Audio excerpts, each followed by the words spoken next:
It's Travel Michigan. I'm Dave Lorenz, along with Michelle Grinnell, and we are exploring the flavors of pure Michigan. And so far, we've talked about wine, we've talked about cider, we've talked about some great food, and of course, all that from down on the farm. And now we get to head down on the farm, and to tell us about that, here's Michelle. Absolutely. We are going to be exploring the Kent Harvest Trails, which offers fresh local foods and family farm fun, and that is going to be happening.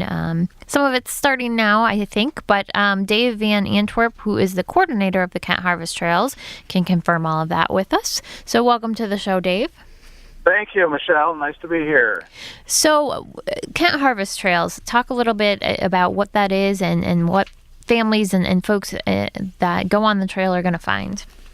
Well, Kent Harvest Trails was started by Michigan State University in the Grand Rapids, Michigan area about 25 years ago as a way to let city families come out and learn where their food comes from and the farms surrounding in around 20-mile radius around Grand Rapids, Michigan. You know, it is pretty amazing how many, especially kids, how many kids today really have no idea where food comes from. I mean, they go to the store, or maybe they watch mom or dad go to the store and the food's there, or they go to the restaurant, but they have seemingly no understanding of where food comes from. Well, you're absolutely correct, Dave. It's surprising how many kids don't know that apples grow on trees, and they don't know that eggs come from chickens and things like that. So even though they read stories about Johnny Appleseed in elementary school, they really don't conceptualize that until they get out and they're able to pick their own apples off the trees or pick their own pumpkins out of the patch. Is that one of the things you're really trying to get across with this Kent Harvest Trails event, that you're trying to kind of educate people where food comes from? Exactly. And it has actually changed a little in the last few years here, but the goal was for to give kids and give families a chance to actually go out and pick fruit and eat fresh fruit and learn about how fruit grows and so on.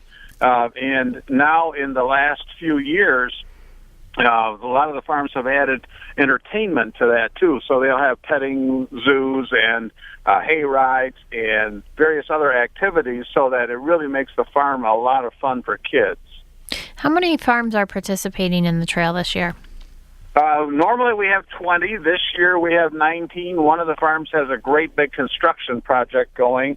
They're building a couple additional barns, and so they can't have the public onto the farm. So we have 19 this year. Now, these are all in the kind of, let's just say, greater Grand Rapids area, so all in West Michigan, all in the Kent County area, and you say you have 19 farms.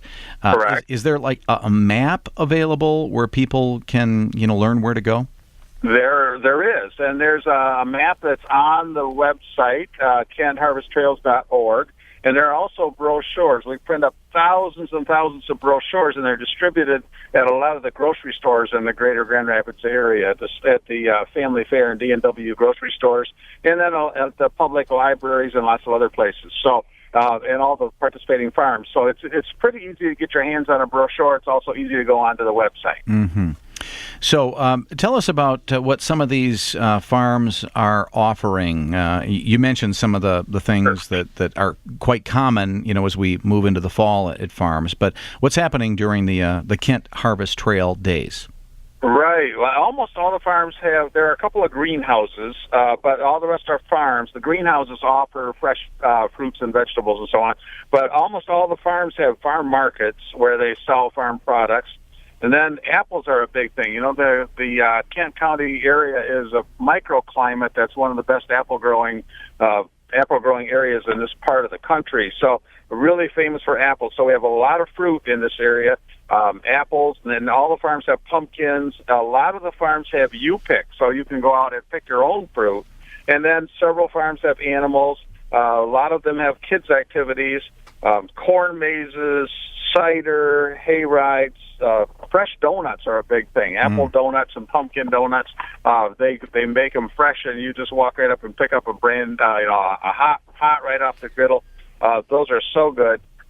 Baked goods, fall plants, and then also fall decorations. Like corn shocks and those kinds of things for the Halloween or the fall period. Those are all real popular. So lots of things to do and to see and to get. Dave, obviously we talked about apples, and that's a big one. But are there other fruits or other produce that's in season this time of year? Well, there is. See, we're just coming out of the peach season, so I would mention peaches because peaches are big in this area also, in the Kent County area. But by fall, by the end of August and early September, we're starting to get out of the peach season. Pumpkins are big. There's a lot of produce right now. There are a lot of farms, cabbages and lettuce and celery, and then there's squashes and peppers and tomatoes and all of those kinds of things. So the farm markets are just packed right now with lots of fresh foods. Well, now, it seems like apples, for instance, don't they come out like in early October, or do they start to come out now? Well, they're just the first ones will be coming out right after Labor Day by mid-September, and they'll run through the end of October. But the nice thing about it, both peaches and apples, there are a lot of different varieties. So a lot of the farms may have 15, 20, 25 different varieties, and each variety gets ripe at a slightly different time. Mm-hmm. So you can get about a 2-month season both for peaches and for apples now. Yeah. What's the big, production item in the apple category for Michigan? Is there like one species, or whatever you call it, one type of apple that's like the big seller? Well, it changes quite often from time to time. There's some apples are really good for apple sauce and for cooking, and other apples are good for eating. Red Delicious is an eating apple, but the last few years, the two really big varieties have been the Gala apples and now the Honeycrisp apples. Yeah. And so they come in. Popularity kind of comes and goes. They're all popular, but there's always kind of like the variety of the year. Now, do any of the farms offer something kind of unique like honey and give an opportunity for kids to learn where honey comes from, or is that a little bit off course for these farms? Well, a lot of them offer honey in their farm markets because in order to pollinate the fruit plants, you have to have bees. So there are beehives on most of the farms, and there's honey in most of the farm markets, but they don't. It's a fairly complex production cycle, I should say, and also the farms are a little bit reticent to let the kids anywhere near the bees, so most of them don't take a lot of time for that. Yeah, I suppose so. How about cider? Any of the farms going to be producing any, apple juice type cider? There are only 3 or 4 farms, mostly the greenhouses, that don't offer cider. Almost all the farms offer cider. Cider mills are big in our area, so yes, they do offer cider. Well, and it's probably worth mentioning, especially if you've got family and you're looking for something to do that doesn't cost a lot of money, that most of the admission, although there may be a charge for some of the specific activities, admission for many of these farms is free.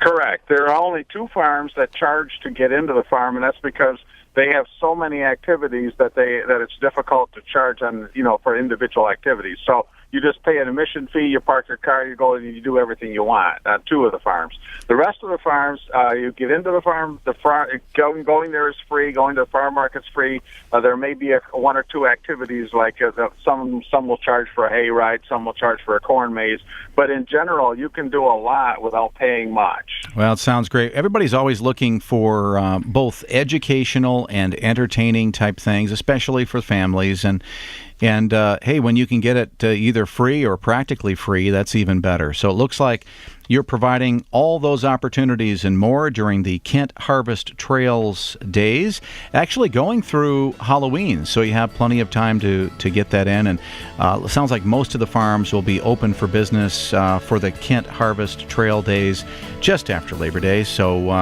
looks like you're going to have a great time when you head out there. I want to thank Dave Van Antwerp, coordinator of the Kent Harvest Trails, for being with us. And for more information, just go to kentharvesttrails.org. Well, that's all the time we have to talk about the flavors of pure Michigan this week. I'd like to thank Mark Blackwell for engineering today's program. And on behalf of Michelle Grinnell, I'm Dave Lorenz, thanking you for joining us. And join us next week right here in Travel Michigan, where your trip begins at Michigan.org.